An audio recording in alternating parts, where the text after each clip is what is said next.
আমরা এই খাবার খেয়ে স্বাস্থ্যবান হব এবং নিয়মিত বিদ্যালয়ে আসব। এর ফলে অধিকাংশ ছাত্রছাত্রীরা বিদ্যালয়ে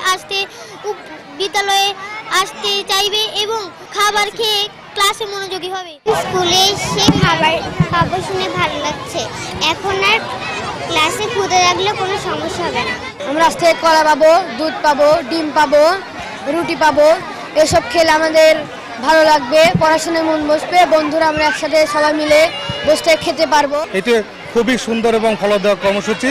আমরা আশা রাখছি এই কর্মসূচির মাধ্যমে বিদ্যালয়ে যে সকল বাচ্চারা খাবারের জন্য আসতে চাচ্ছিল না তাদেরকে নিয়মিত বিদ্যালয়ে আসতে অনেক অনুপ্রাণিত করবে এবং এই কর্মসূচি অবশ্যই সফল হবে। এই কার্যক্রমের মধ্য দিয়ে আমি আশা করছি যে আমাদের বিদ্যালয়ের শিক্ষার্থীদের উপস্থিতি বাড়বে এবং তারা পড়াশোনায় মনোযোগী হবে ইনশাআল্লাহ।